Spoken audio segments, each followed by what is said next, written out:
Whether we like it or not, we are being perceived. Right now, someone is deciding what you stand for based on a headline, a reel, a landing page, or maybe even a DM that you haven't answered yet. If perception is inevitable, then story is how you take back control.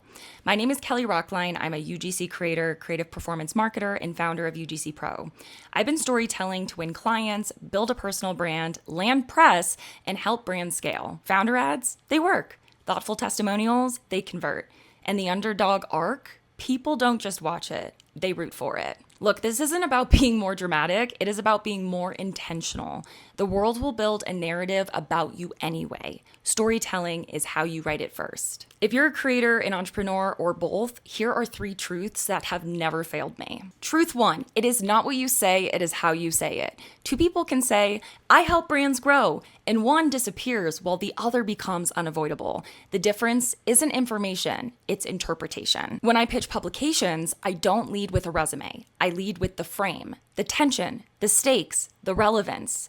That same principle applies to everything that you put out. The words matter, but the framing makes them land. Truth 2, people buy because of feelings and justify with facts. Founder ads outperform product-only ads because real human gives people something to feel, to trust, an affinity, an aspiration, relief. As creators, we do this for clients all the time. Something that I love to say is market yourself that same way. If you'd never let a client post a lifeless demo, don't ship a lifeless LinkedIn profile. If you'd push a client to share a compelling origin story, do the same for your own personal brand. Truth 3, the most magnetic positioning is human and aspirational. People love an underdog, but they also need a believable path forward. Be open about the climb and clear about the system that keeps you climbing. You don't need to share everything, you need to share what teaches and what moves. Here's a simple 5-part story spine that you can use anywhere for your brand, client work, testimonials, or even when pitching PR. Who I am, think credibility. 1 sentence, clear and specific. I'm a creative performance marketer and founder of UGC Pro. I help brands and creators turn story into measurable growth. The tension, which is relatability, the problem that your audience also feels. Most creators talk features, audiences buy feelings. The turn, so think of like this is the turning point, the moment that you took a different path. When I realized my best results came from story-driven ads and human-first hooks, I made a narrative growth system, not just a nice to have. And then the proof, aka receipts, so real examples. Founder-led ads, they beat our control group. Story-based testimonials lifted conversion. A reframed pitch got us covered and not ignored by a journalist. The invitation, aka call-in, what you want people to do next. Decide what you want to be known for and start telling that story on purpose. And if you think that your story isn't dramatic enough, good, that makes it usable. Audiences don't need your lowest valley, they need your clearest pattern. Document the system, don't dump the diary. And if you're worried if it sounds like bragging, it's not, it's positioning. Women especially are taught to downplay the evidence that builds trust. And be honest about the struggle, but unapologetic about the skill. And that's when doors start to open that you didn't even knock on, which is so funny because that's exactly how I ended up on this Deschutes Women in Business panel. I literally said it during my time with them that I don't think I would have been on that panel had I not done the type of storytelling that I've done up until this point. So as you watch this panel, listen for patterns, how each of us turned real life situations or experiences into a message and then into a method. Take what resonates, borrow the structure, and write your next chapter with purpose. And if you really want to go deep on the storytelling side that secures you earned press as compared to paying thousands of dollars for BS publication features, I built a quick mini course called Pitch Yourself, the PR Power Hour. The best part, it's under 60 minutes with short exercises that walk you through how to frame your story so that journalists actually want to write about you. This is the same method that I've used to land coverage in Business Insider, Entrepreneur, CNBC's Make It series, NBC, all by leveraging story, not status. You can check it out by going to the description. And if I can remind you of one thing, the world is going to perceive you either way. You might as well be the one that is holding the pen. Let's dive in. All right. While they're getting snugly up here, I'm Lisa Hovey. I'm one of the co-founders of Deschutes Women in Business. I do startup consulting and advising in strategy and operations. I have a long background of startups. My work often lives at the intersection of brand strategy and business strategy, and bringing that to life and operationalizing it. And so the storytelling piece, it cannot be separated. It has to be integrated. So I'm super excited about this topic. Okay, so again, in Q1, we set the stage with bold, audacious goals. We talked about strategic planning. We talked about setting that, big, hairy, audacious goal out there in the universe. Q2, we really dove into the financials and the power in your numbers and how to own your growth. And now for this quarter, not really Q3 because we took a break for summer, but here we are with storytelling. So who here feels super confident, like really selling yourself and telling your story? Yeah, not really that many people. Me neither. And I want to be clear, telling your story isn't just the words, that you're saying about yourself. It can be the fact that Kelly here brought her own videographer. That is badass because that is a huge part of telling her story. It's what brands you partner with and where you show up in the world. That's part of telling your story. So there's so many different layers. And then you also layer on a lot of the pieces, about being a woman. I don't want to show up as too much. And I don't want to show up as not enough. I have imposter syndrome. All these pieces that just make it harder to tell our story. But at the end of the day, it's so powerful. And we're going to hear from these amazing women who have really woven that into their businesses with great success. All right, so I'm not going to read you their bios. I'm just going to have each of them give their names and kind of where they're at right now. And I think a lot of the questions will tell the story too. All right. Just real quick, in the spirit of storytelling, I am totally fine, but I had the procedure this morning, which was a little scary. I got testing done and everything looks great, and I think that happened. If this has happened to any of you, let me know afterwards when we talk. But if I say anything weird or if I have a little slow on, that's what's going on. Wah. She's like, Lisa, I am so sorry. I was a Anyway, but I'm Lindsay Gilmore. I am an artist in town, and I paint a lot of our local landscapes, and then I make products like prints and stickers and cards and puzzles and sell those either directly on my website or to local businesses and gift shops like that. So awesome. She's being very modest. She's so talented. Look up her work. Yeah, her work is beautiful. My name is Kelly Rocklein. I am an entirely self-taught creative performance marketer. I fell into the industry accidentally back in 2014 for a passion of content creation. I took an alternative route. I didn't go to college, proud college dropout, and have worked my way through corporate America up to creative director, leading brands that are spending 7 to 8 figures to 9 figures annually on Meta alone. So I'm leading all the strategy behind the scenes. Outside of that, I've also built UGC Pro, which is a platform that has taught over 10,000 people. Actually, we have a few of them in this room right now. But so our digital products have helped others get this accessibility to this educational information that I had to learn the hard way without a college degree. So it's really exciting to be here with such talented women. And we also have Creator Confidential, which is a event that we host in Toronto for creators. My name is Affton Coffelt. I am the founder and CEO of a company called Broken Top Brands, formerly Broken Top Candle Company. I started in my kitchen as a stay-at-home mom, just pouring candles anytime I could, and very rapidly grew into a multi-million-dollar company selling in. Thanks. It's hard to say. I'm one of those that I'm like, it's really hard to talk about my business from my perspective. But we manufacture, distribute, and sell personal care and home fragrance products, from candles to diffusers, lotions, soaps, perfumes, car fresheners, all throughout Canada and the United States. So all of that is done right here in Bend, Oregon. That's kind of, I never know what to say. Like there's just too much to talk about in one sentence. But I guess the founder story is I started pouring candles in my kitchen. I was a stay-at-home mom. Like that's what I did. And Newport Market was one of my first wholesale accounts. We sell, our mix is really spread between large accounts such as Whole Foods, Francesca's. We sell into Anthropologie, stores you probably haven't heard of, like H-E-B, working on Sprouts. Yeah, and we have 3 brands now and counting. So yeah, that's Amazing. Woo! Thank you. Well, thank you all for being here. For those of you that this is your first event, you know, some panels will get people on stage. We'll talk about all the shiny things and like the glossy highlights. We like to get real here. So, you know, we're going to talk about, of course, the successes, but it's also so important to talk about not only failures, but challenges and just the real deal because we're all whole people and there's lots of things that get in the way along the way.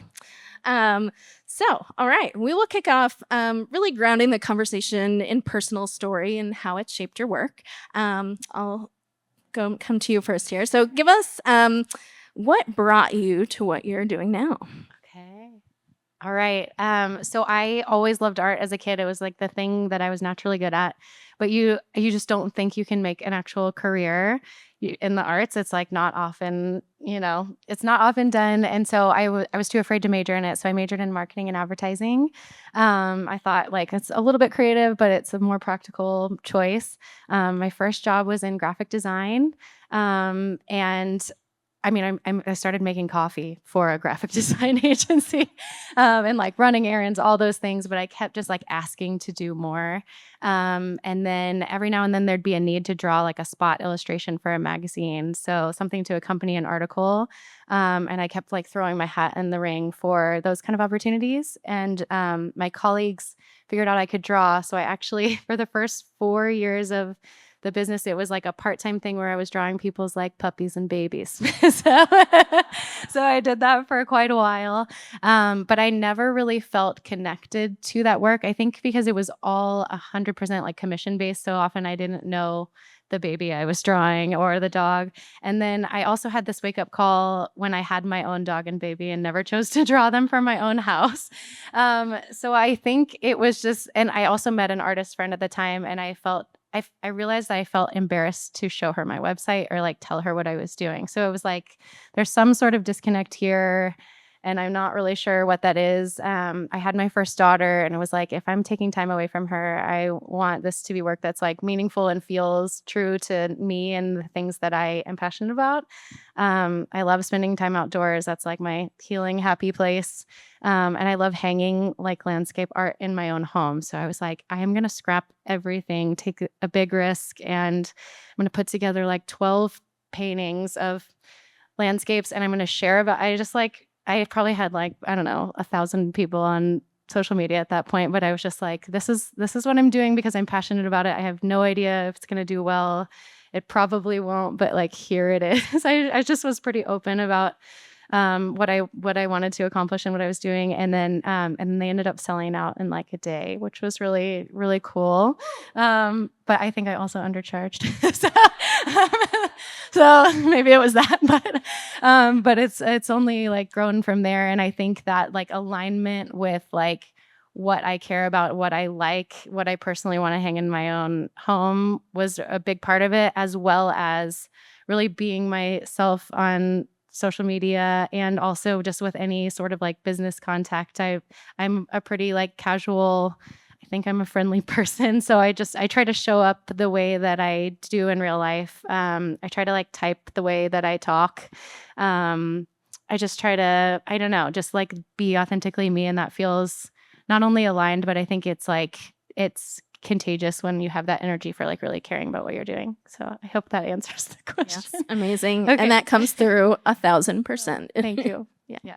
We'll just pass this one along. Okay, ADHD moment. Can you re-ask the question? Yes. Okay. All right. What brought you to what you're doing now? Okay, so I'm going to start at 2023. When I got to this point in my career, I felt almost like an ingrate because I had figured my way into corporate America, worked my way up to being a creative director of creative strategy of these brands that are some household names, and again, spending millions of dollars a month leading the strategy. But something that just is always in the back of my head is when I reach a goal, I'm like, okay, what's next?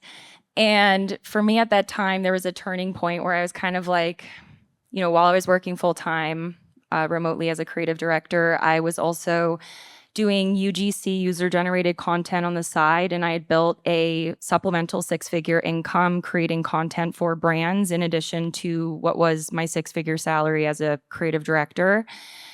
And I was just getting this feeling like it was time for me to leave and go off and work for myself as like a fractional creative strategist, director, and also just like consultant. And I basically had the universe full-blown just throw me out there because I was planning to, in August of 2023, on a Friday, put in my 2 weeks notice. Plot twist, that Tuesday, the company got acquired by vultures, and we were all laid off that Thursday. So the universe was like, you're going. Whatever, greater entity out there was like, it's time, you're going. And for me, I was like, you know what, I'm ready. And it was kind of that moment that it really woke me up to the fact that I was not heartbroken over my circumstance. I was heartbroken over the circumstance of my coworkers who had put all their eggs in one basket, trusted this company to take care of them, had a mortgage, had student loan debt, had children to take care of. And that in that moment really just reaffirmed to me, like, it's of my opinion that if you don't have supplemental sources of income, like, you are kind of putting yourself in a predicament, or what could be a predicament. And what happened was I ended up going off working for myself, being this fractional creative strategist, working with brands like Amazon Photos, Everyday Dose, Modern Gents, Crypto.com, Rover, all these brands that are spending, again, millions of dollars a month. And not only that, but I feel like it kind of lit a fire for me to help my audience who is looking to also build a supplemental source of income, a lot of which are women, a lot of which are either single mothers or stay-at-home moms. And for me, it's just, it's been so fulfilling to be able to help others with these resources that are now accessible that I really had to learn the hard way through trial and error. And it took me basically 10 years to get to where I am today. But thankfully, like, with these resources, have been able to expedite that learning curve for other women who are now self-sufficient and building six-figure businesses to the point where they're like, okay, cool. Like, I actually can now leave my full-time job and I can now have multiple sources of income through multiple clients. So this is kind of where I'm at now as just like someone who is former corporate America. And I don't know, at that point in my life, I was like, I did it because, I was a college dropout leading creative departments at 27 years old with people who were, some of which like almost double my age. And, they're all paying off their student loans. And for me, I, was leading the department as their boss. So yeah, being able to leave corporate America and work for myself has been like very fulfilling, and also being able to build my business, UGC Pro, in tandem with that. So that's kind of where I'm at right now.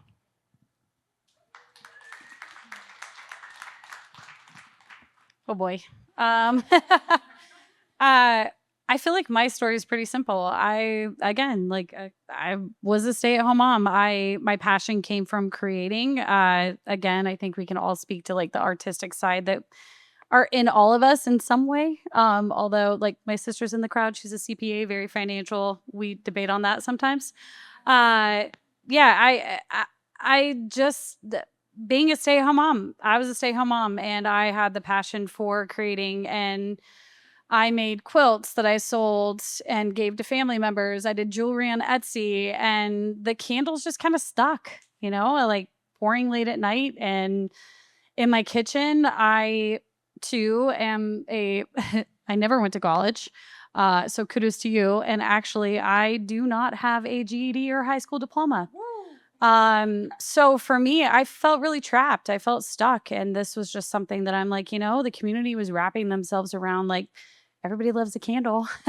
And from there, like I looking back, I started the company in 2015. So actually next month we're doing our 10-year anniversary, and it just, there's so many ways that it feels like it's been longer and so many ways that it feels like it's been shorter. So that's where I'm at right now. Amazing.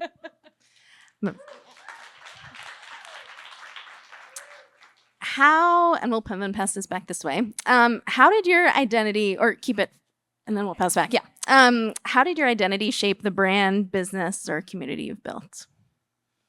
Oh my goodness. I think that for me, it created a relationship with our buyers, right? Like starting from the beginning, I actually took a different path in my career where a lot of consumer packaging brands or products start with direct-to-consumer website. I actually went wholesale. So I remember walking into Newport Market with this little box of candle samples. I was 9 months pregnant. No, sorry. I was 4 months pregnant with my third. Walking in and just remembering that moment, like, oh my gosh, this is like an opportunity of a lifetime. And I have this little box of candle samples and a big old belly. And I landed a $400 order with Newport Market. And in the moment, walking away from that, there were so many questions. Like, for one, how am I going to do this?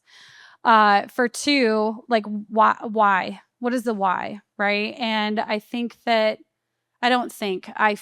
that the authenticity behind my story really created a connection with people, right? It's not just a brand. It's not a Yankee Candle or a Voluspa or a Patty Wax. Like, all of them started with stories, but they've gotten so big, and part of the storytelling does change. I will tell you that. But in the beginning, like that's kind of where it came from, was just being authentic and saying like, hey, I'm putting myself out there and this is the reality. Like, I can do this, but I can't do that. And I don't know this. And can you help me learn that? Yeah, I don't know if that answered your question, but Definitely. Yeah. yeah, I think that in the beginning, that's what the story was, right? It was just, I'm a stay-at-home mom and I'm looking for fulfillment in my everyday life. And it was real. It was authentic. I showed up just authentic. I think that's such a common thread and something that's hard to do. Yeah. I'm not going to ask you what the question was. But you can. I have the attention span of a gnat. Somehow it helps me with my business. Just how you brought your identity into shape your brand and business. And so I feel like I've always kind of just worn my heart on my sleeve. From the very beginning, I posted on my story today, like an old LinkedIn about me, of me just like owning the predicament that I found myself in, where I knew that if I couldn't afford to go to college and I was trying to avoid debt, how am I going to do this? And like, I owned it when I was on LinkedIn from a professional level. When I was, building UGC Pro, a big reason why our audience is mostly women, and it's not even just like women my age, like women of all ages, all walks of life. And I think it's because of just how I've always tried to just be honest about my experiences and really also just show like, hey, if I can do this, you can do this. Because when I started back in 2014, we didn't have TikTok, we didn't have resources to be able to be like a self-starter, a self-taught video editor, content creator, videographer, strategist. Like, these were truly all just through trial and error. And so I feel like just being able to be relatable, personable, talk about the things that I've personally struggled with over the course of my career. My mom knows how hard times were for me when I was in LA just building my career. It was not easy, and I think being able to share both sides of the coin in the sense of, like, I did not get here with ease. I didn't. But, and especially as someone that sells digital resources, digital products, video courses, for me, it's been like, okay, I went through the ringer, but here are the steps to take to get you from A to Z to avoid the barriers, the common roadblocks that you could experience as a performance creative marketer, UGC creator, video editor, videographer, etc. And so, yeah, I would say just, being able to be just a human. I feel like, especially in this day and age, we are so connected almost to a fault. And it's like, where's like the human connection?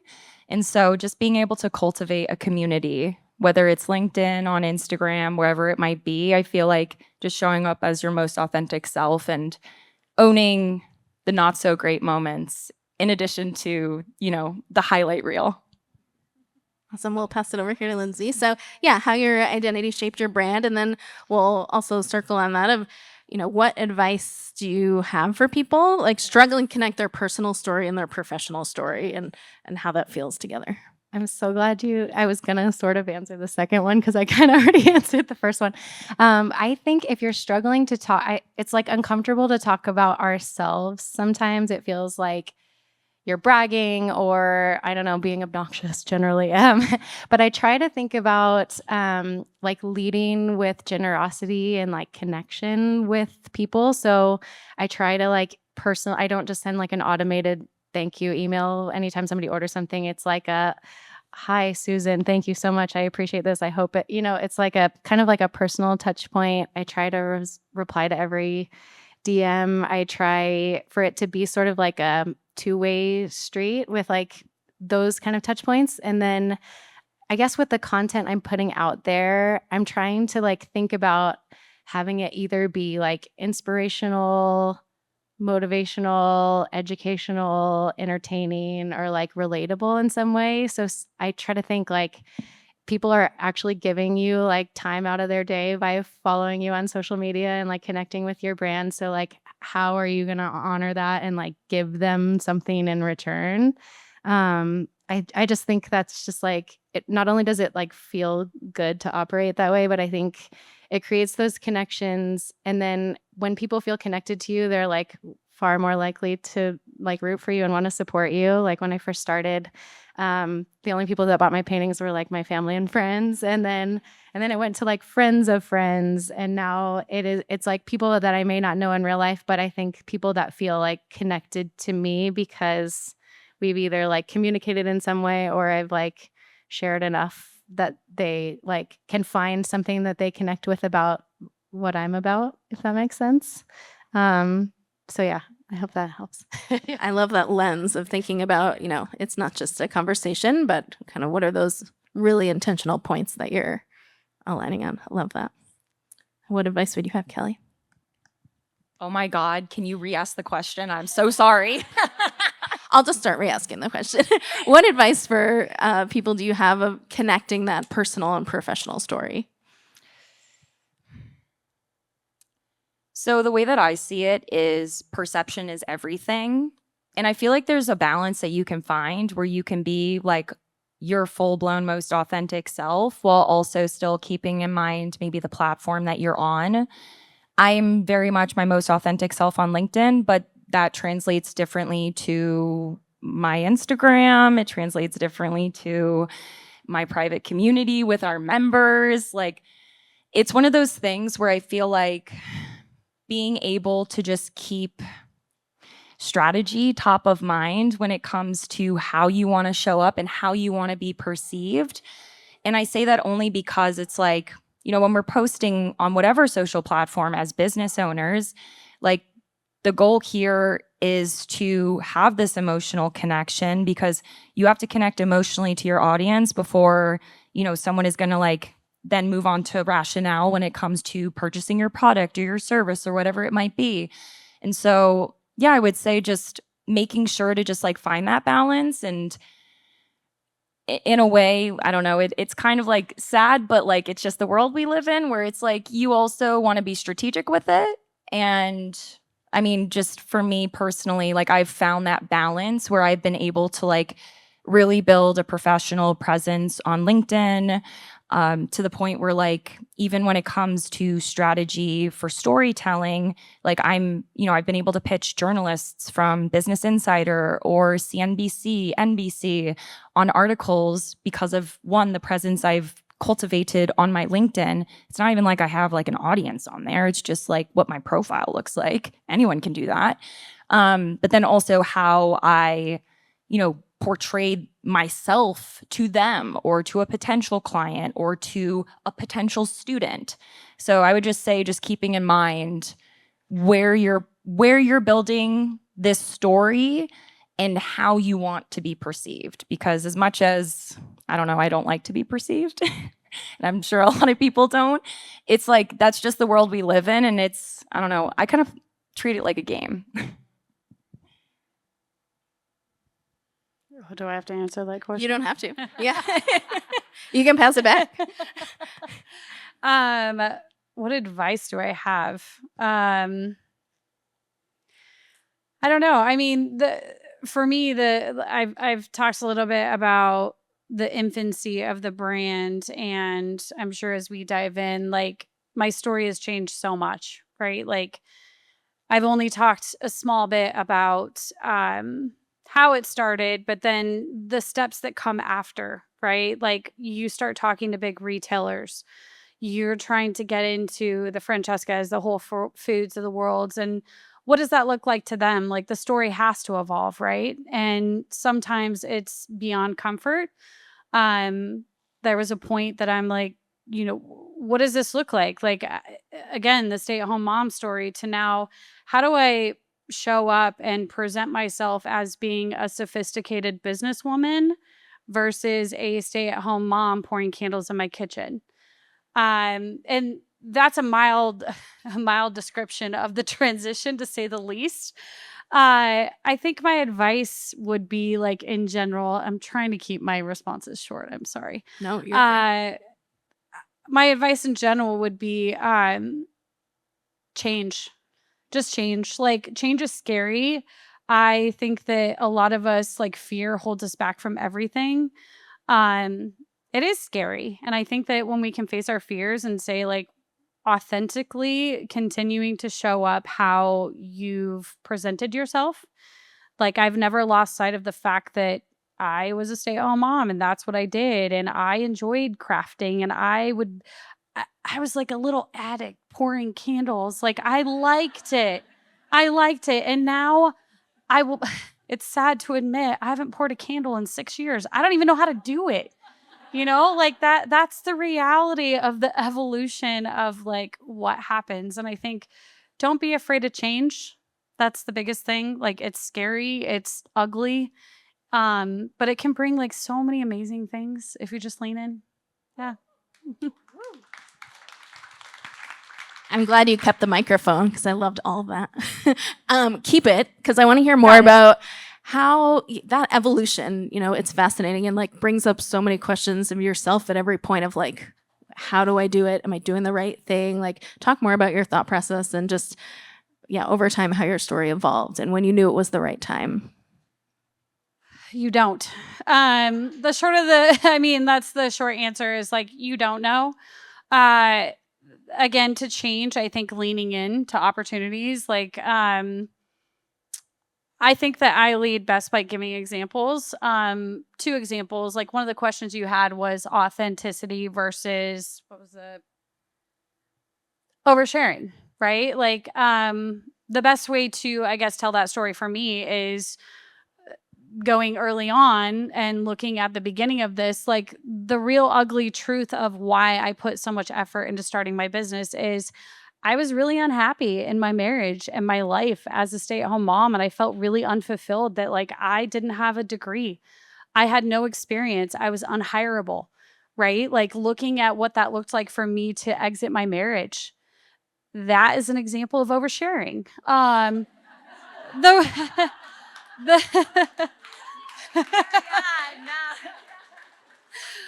The real story is, like, the very authentic side of me is, like, that is just a story that is a story, right? It's just a story. It's something that happened. And would I choose to rewrite it? 100% not.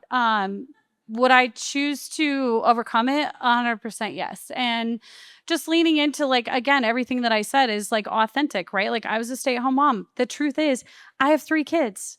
And my oldest is 18 and my youngest is 9. And I still am I'm in a very committed, loving relationship now for 5 years.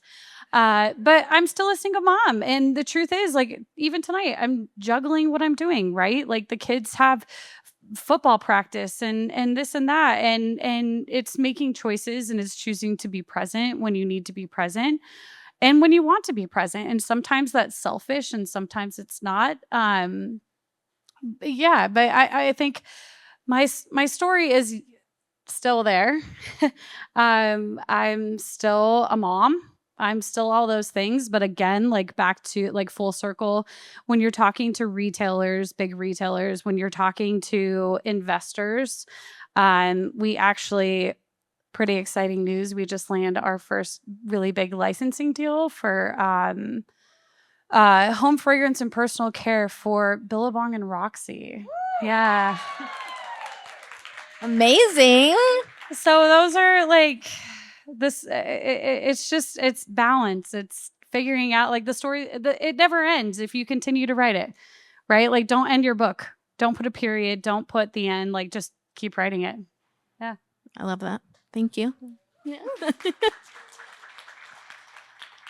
I love, just the evolution and change, but keeping that common thread. I'd love to hear how over time you've changed your story and what that looked like. Let's see.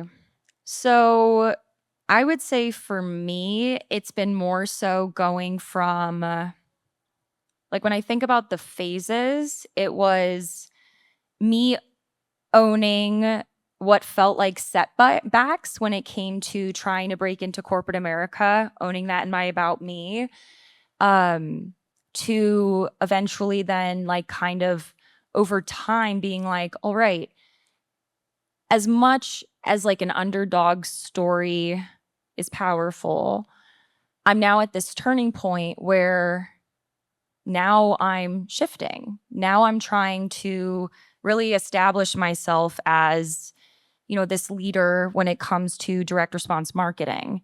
And so when I think about how that changed, there are a lot of factors. Social media presence, even things down to videography, having professional photography. We got Miranda Kelton in the house. She does all my photos. But then also like the being able to basically how it goes back to perception. How are people going to perceive you? If I wasn't investing into high-level production, if I wasn't investing into photography, if I wasn't investing into taking out time in my day to pitch journalists on ideas that I have through storytelling of, my journey, my business's success, I've been strategically kind of just planting these seeds where it went from, I'm just trying to get by. I'm trying to get a paycheck. I'm trying to literally survive. I'm trying to pay off, all my credit card debt when I was just in LA, just trying to exist and get my career started, to now being like, how can I get to that next goal? And for me, it's really just like establishing myself. And it's weird because, well, one, as women, I feel like, I don't know, we don't talk enough about ourselves. I mean, there's literally studies that say that, right? That like when women are in a room with also men, like women are oftentimes not even the ones that are talking the most. But also, like, why is it that when it comes to women, like we can't even talk about ourselves? Like, it's not a form of bragging. Like, this is it. This is the truth. And so I feel like I'm at this point in my career now where I'm like, I really want to nail down like working fractionally, consulting, while also building UGC Pro, which is, the digital resources. And I feel like when it comes to controlling the narrative of your story, there comes a time where you almost want to give up to go up in a different way compared to like how you started, which is investing money into things that I literally would have never imagined spending that much money on, and also like didn't have the money to do it. Like literally there was a time where I worked 245 days straight, making $500 a week, working 10 to 14-hour days. I didn't have a day off any single day from 245 days straight. And like that was a completely different, strategy, right? And so it's like, fast forward to now, it's not me working more. It's how is the world going to perceive me? And honestly, like, the more I have really strategically owned my storytelling online, the more opportunities I'm getting. I mean, I'm pretty sure, like, if my presence wasn't online, I wouldn't be here right now. And it's because of just like the presence I've built online. And if you're posting something and you feel like, oh, I don't want to post it, I feel like I'm bragging, post it. Post it. First of all, financial transparency for women is so important. Let's talk about how we're making our money. Let's talk about our successes. And like, there's nothing wrong with that. So yeah, it all comes back to just like strategy and how you want the world to perceive you, because that's literally how you're going to get your next opportunity. Ooh. I'm going to pass this back to Lindsay over here.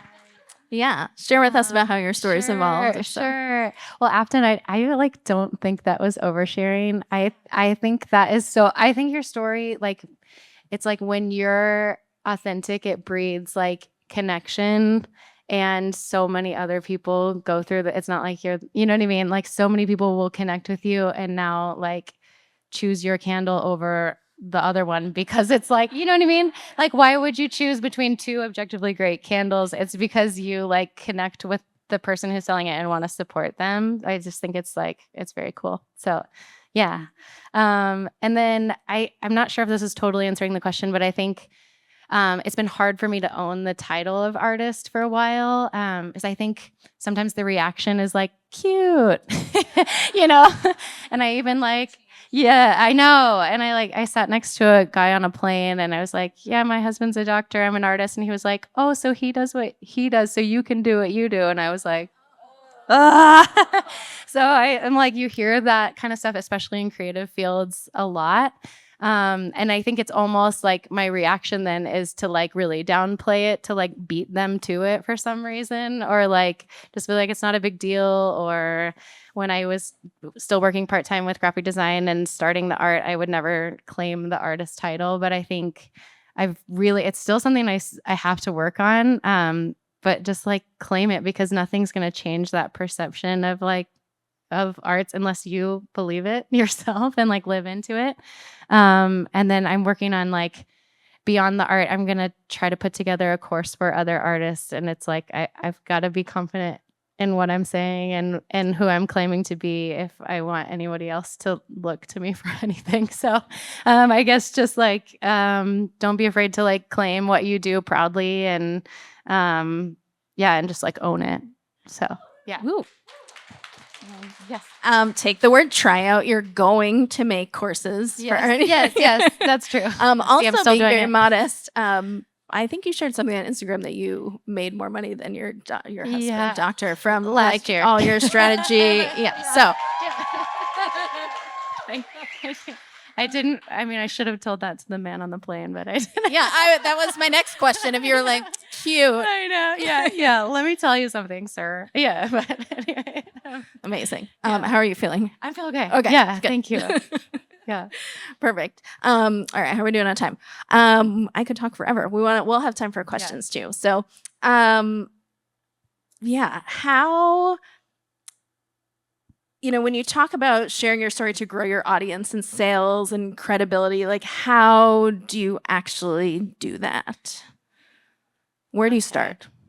The thing that comes to mind for me is like I try to just like think about who I like to follow on social media.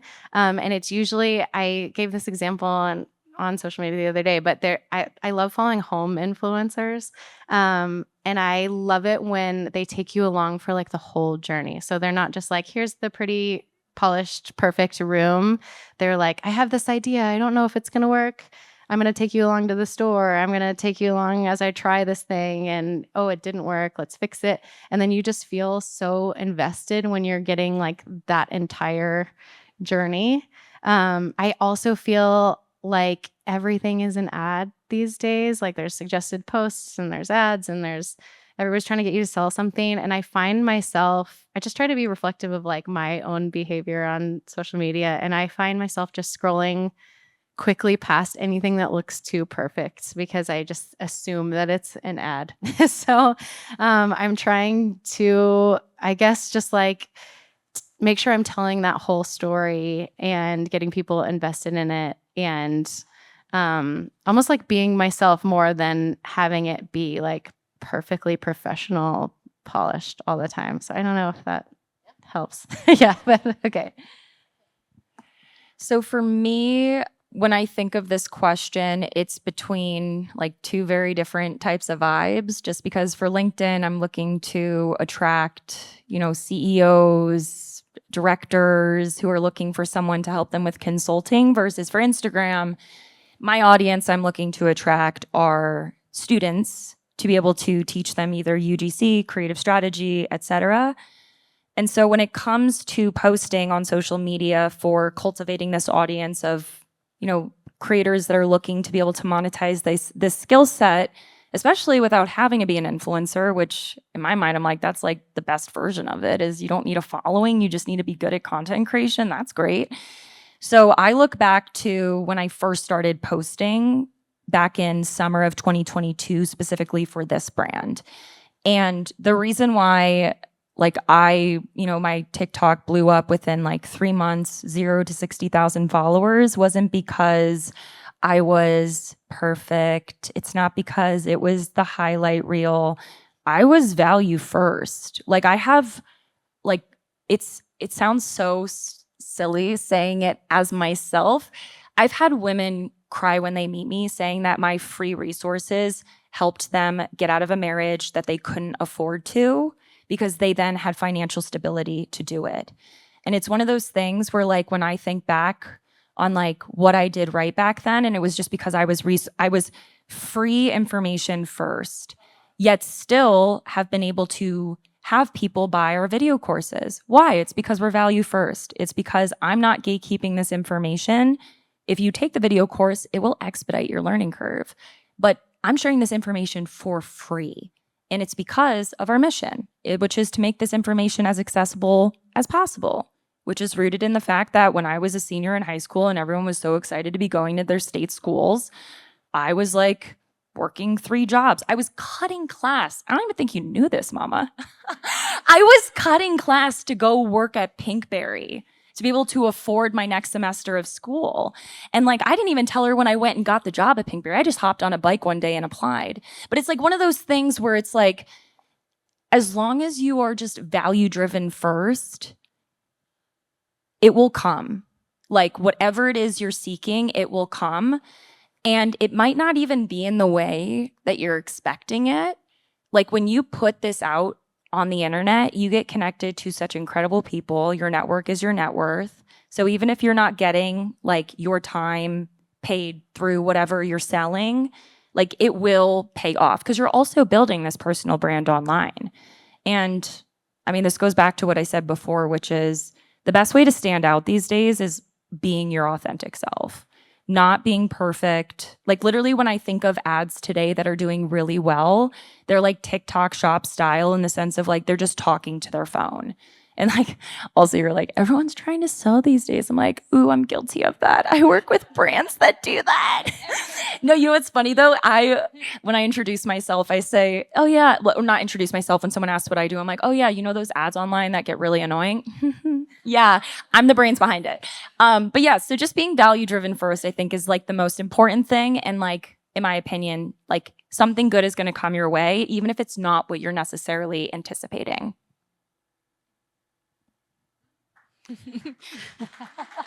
Where were you 10 years ago? Full disclosure, I do not run any of our brand social media. I am pretty minimal with my own Facebook and Instagram. And I feel like when I do show up, it's about my kids, right? Like I'm writing this story outside of my family that is all about product and brand and sustainability and mission driven. But my personal social media is about me celebrating my kids and my family, because my kids have been along this journey and they've had to struggle and they've had to sacrifice. And I don't post very often, but that's what I do. I can't speak a lot to like how unfortunately, how the brand shows up, because I have a team and I put my trust in my team to share that voice. I will say, like, I do run my own LinkedIn, not well, but I do it. And when I post content on there or share an event like I did with this, like it's genuinely me sharing something because I care about what I'm sharing. So I think there is still like a small part of being authentic and me showing up. I'm turning 40 next week. It's coming a little bit hard, and like social media is a little difficult for me. I think I have one post on TikTok that my 12-year-old did. No idea what it is. No idea who's commenting. So the story for me continues through my team, right? Like, and part of what I don't know that we'll get to it, but some of the questions that were presented to us is like, how do I show up now versus how I did, right? Like the evolution of the brand. And for me, it became not an I anymore. Like, I did this, I started this, and now the story is the team, right? The team I've built, the team that runs our social media, the team that makes the candles. Like, I don't know how they do it. I don't know how they stand on their feet for 8 hours a day and make lotions. Like, I have no idea what the formula is for solid colognes. Like, I have no idea. And so when I'm presenting myself to peers or, you know, social media or investors potentially, or, you know, even partnering with this new marketing company for these licensing deals, like, I'm showing up representing and presenting our team. It's no longer an I, it's a we. And it's transformational. It's kind of different. Like, again, to the point of, we don't like to talk about our stories. Like, in a moment, I'm okay with it, but to sit me down and be like, talk about yourself for 20 minutes, I'm like, this is really boring. Like, I know how this story goes, but it's really about the team, right? Like, the narrative will continue. Again, I go back to change, like blah blah blah. I know change. It truly does. It changes. It has changed for me anyway, from me to the team to the community. You know, aside from BT, I am the president right now of Opportunity Knocks, and I'm giving back to the community. Like, those are things that I've stepped away from pouring the candles to be able to do, and support entrepreneurs and support women in business and give advice and sit down and have those conversations. I guess it's okay for the story to evolve, and the story is still important regardless, right? Like, no matter how you edit it, no matter how many times you want to hit delete and backspace, like, it's still important. And yeah, changes. Amazing. Well, thank you. Let's not downplay like how amazing it is to have a team that you trust, that you can have, that you don't know all the details. Like, that's an incredible thing. Amazing. Well, let's continue on that question as we wrap it up here. But how do you want to be known now, and what story are you still writing? Can pass to Kelly. I still want to lean into, or I never want to leave behind like where I started, just because I feel like, especially nowadays, not going to college is a lot more normal than what it felt like in 2013. And so I think being able to just encourage others to just follow their creative passion is one thing that I really want to do. I want to be able to make this information as accessible as possible.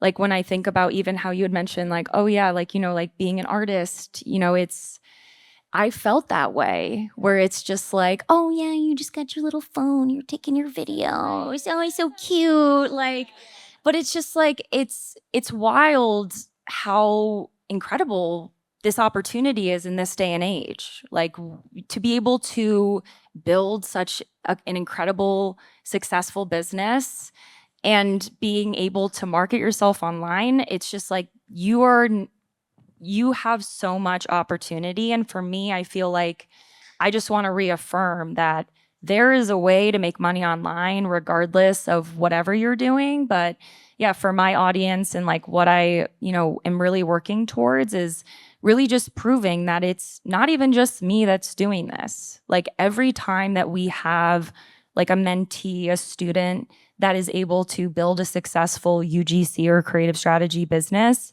like that feels like my win just as much as it feels like their win. We have a student in Ohio. Her name is Sam. She's a mother of 2. She's a former masseuse. She built a business in less than 12 months, doing over $150,000, working less than full time. And it's incredible to know that, like, she's like, yeah, it's because of your course. And I'm just like, that's crazy. So I want to do more of that. I want to make this more accessible. I want to help encourage other people to build a side hustle. I really just want everyone, as many people as possible, to just feel fulfilled in the work they're doing. And I know that it's not always, maybe we don't all have the luxury of that right now, but even to build something on the side outside of your full-time job, like that could be the like light that makes you feel like you're working towards something and you're like excited to work towards. So I'd say right now, as far as like storytelling goes, that's my goal, while also, I don't know, I feel like I'm also kind of at a turning point. I'm like, where am I going right now? I don't know. I feel like me in 2023 when I was like, I'm happy where I am, but where am I going to go next?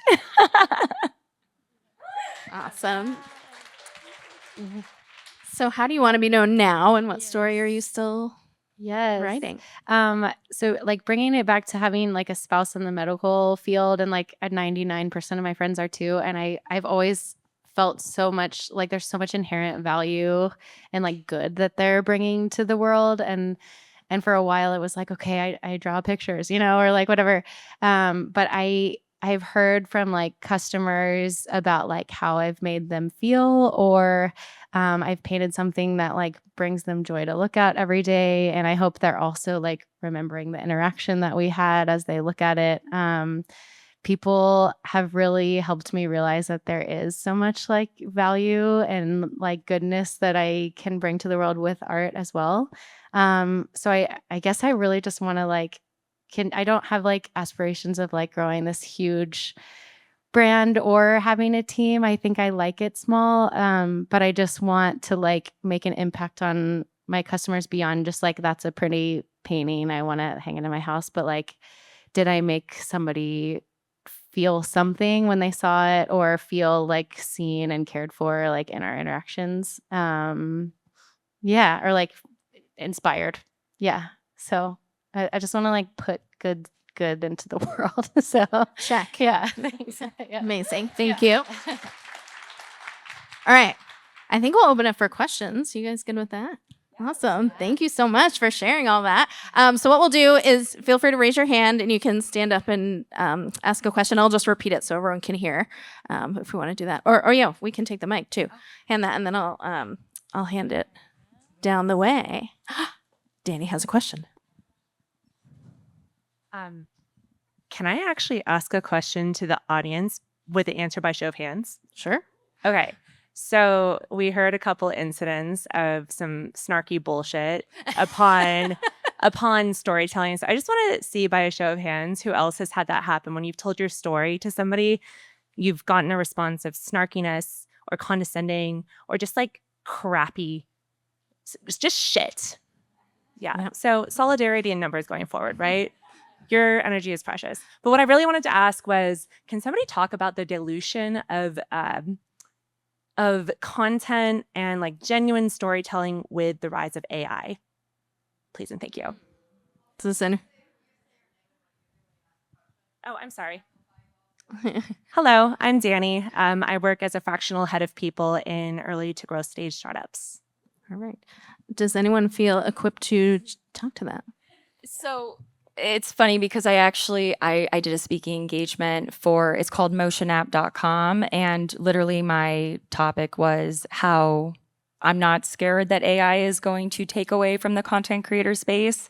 And the reason why is because AI is an incredible tool to use that can honestly make a lot of like artists and creatives have a lot more power, in the sense of like, again, it's like, think about partnering with AI tools versus having it replace creators or creatives. And it's one of those things where, at least in my industry, it makes us so much more efficient, more effective.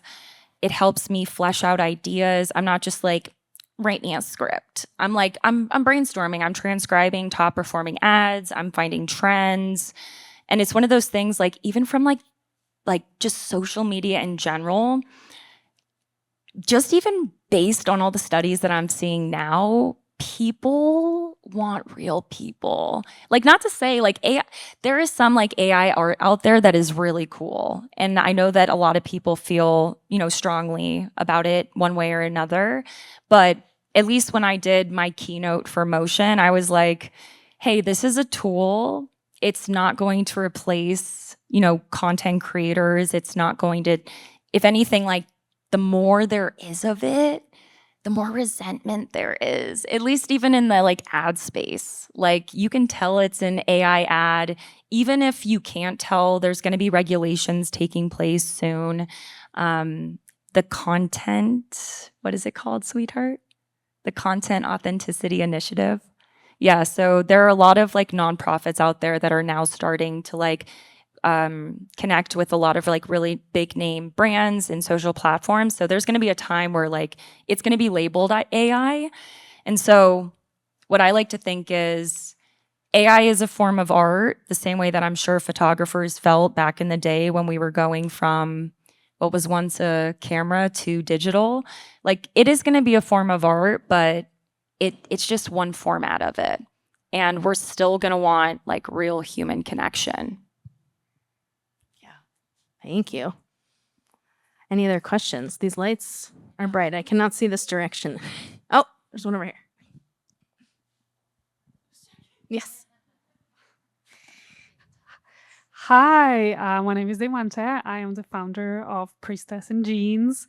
It's kind of hard to explain what I do. It links with my question, actually. So what I do is I work with the identity piece, right? I feel like this was like a connector in every one of your stories. It's like the potential of who you came here to be, something that's like so much bigger, and then just like plowing through all the bullshit beliefs and limitations that we have that we're like, we can't do that.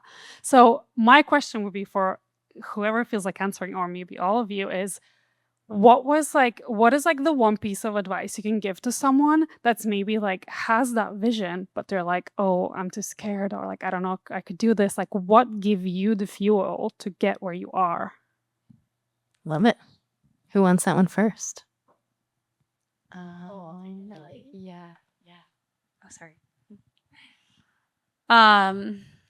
Yeah, I mean, obviously your business is coming with passion behind it, right? Like, you have an idea that you're passionate about, and for one, there's always insecurities, like every step of the way, no matter what stage of business I've been in, from growth to, or startup to growth to now, like, we're going into a whole nother realm. Like, there's always insecurities. And again, like, I go back to change. I know it's stupid and silly, but embracing the change and embracing your community. I like to, I guess, give advice by personal sharing. And I think for me, when I started Broken Top in 2015, like, there was definitely a fire, no pun intended, fire burning within me that needed to get out. And same thing, like, I was filled with insecurities. Like, how are people going to take me serious when I'm 6 months pregnant and I'm 30 years old and I'm a stay-at-home mom, and like, I'm presenting them a box of candles, and what does this look like? And I think that understanding that, for one, we're all human.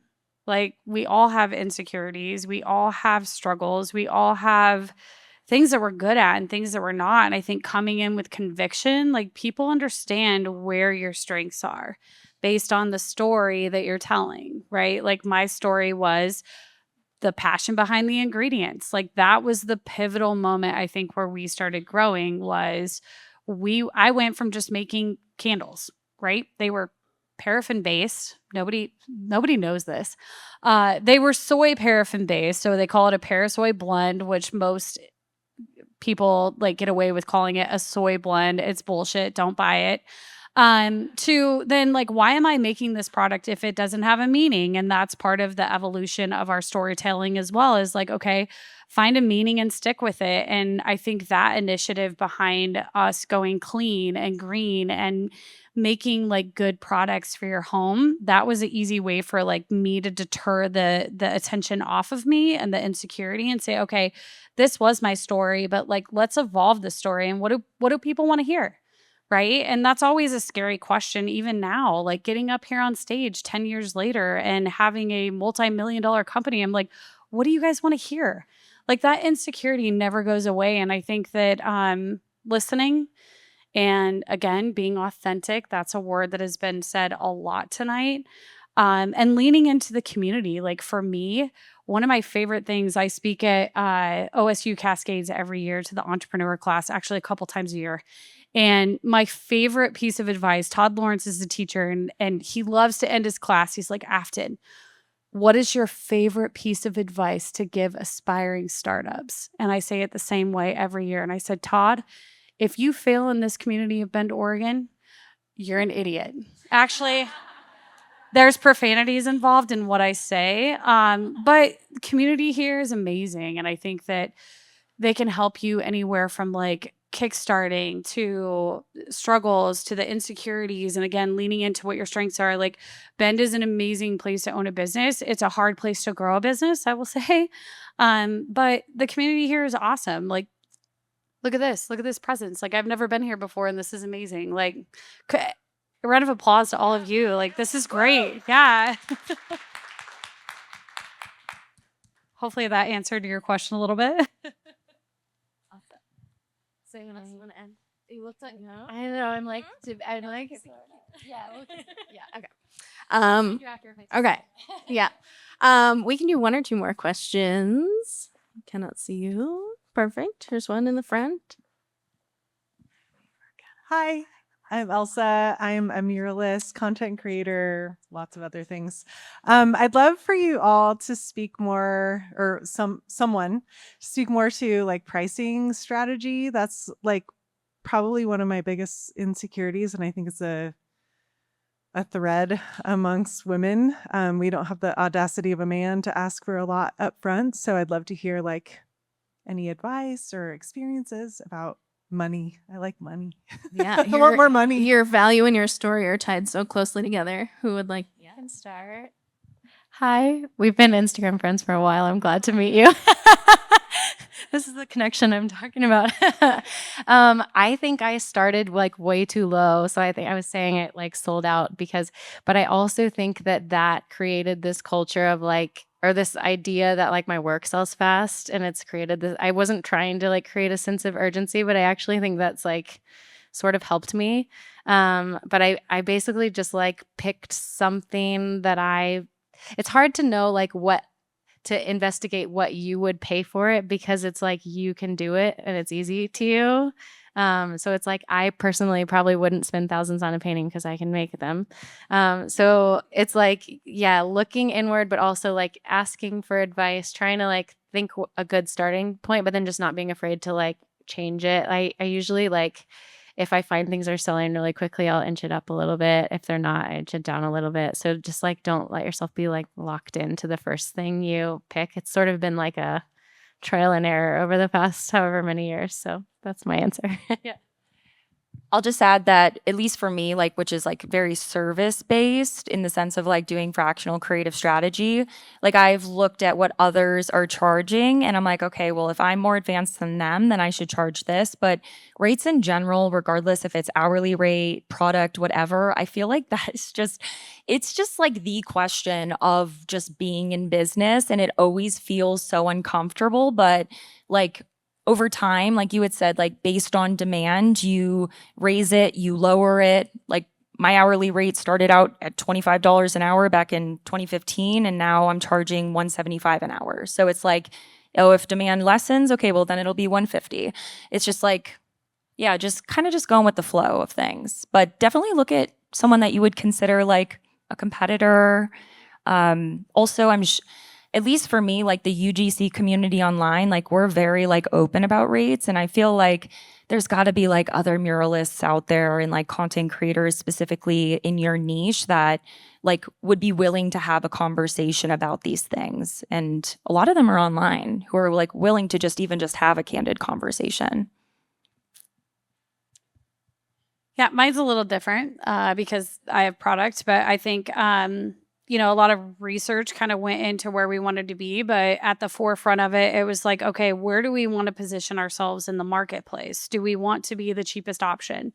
Do we want to be the healthiest option? And then also doing research on your margin, like understood, like it's a bigger thing, I think, when it was just me in my kitchen, like I could charge whatever because it's my labor and my time. But as we grew, it's like, what does it actually take to make this product?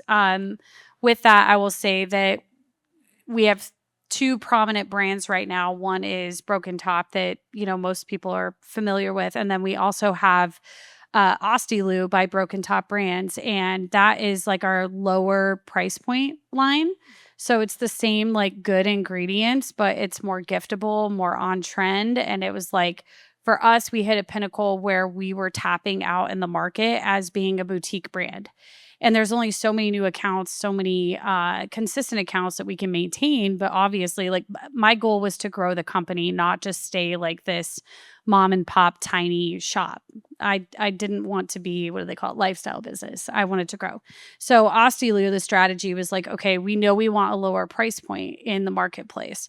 How do we do that but still maintain, like obviously not the same margin, but healthy margins to control like everything, right? Our expenses, our overhead.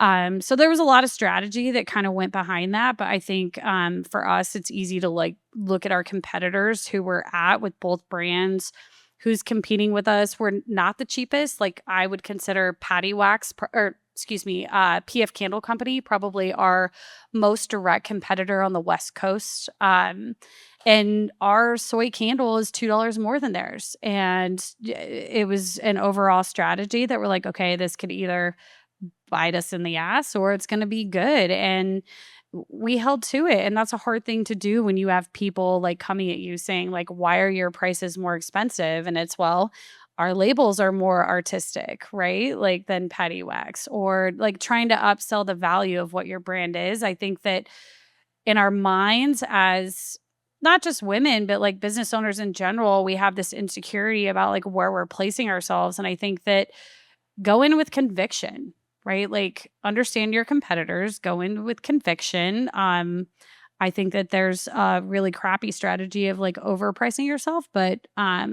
if you know that you're charging what your competitors are and you can stand by the work that you're doing, like send it. Break the mold. Woo. Could not agree more.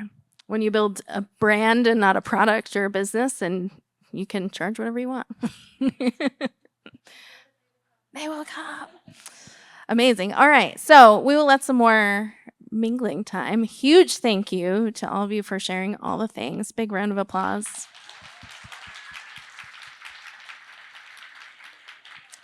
I hope you all got some good nuggets and jotted some things down. I will say I love a good CTA that's like more concrete. So I would encourage you all to just take a second and, write down part of your journey that you've been hesitant to share, and maybe try out a new story angle on LinkedIn or with a client this week. And maybe here just while you're talking to folks, like share a story with another member today, practice it in a safe space.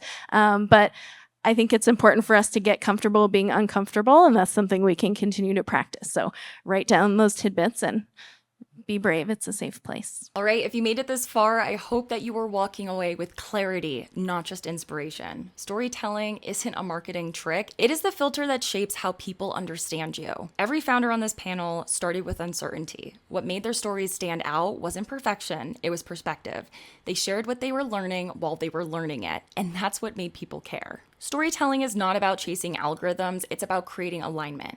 When you communicate with intention, the right audience, opportunities, and direction start to line up. If you're a creator, tell the story, what it's like to work with you, not just what you deliver. If you're a business owner, share the belief behind your product, not just the feature list. And if you're building a personal brand, remember, your story doesn't have to be finished to be valuable. The in-progress version is what people connect to. I mentioned this before. I've built my career on stories. Founder-led ads outperform everything else. Creators book dream clients when they show up as themselves authentically online. And every single major opportunity that I have had started with a story told clearly and confidently. So here's my challenge. Start with one post, one video, one conversation where you show up a little more as you.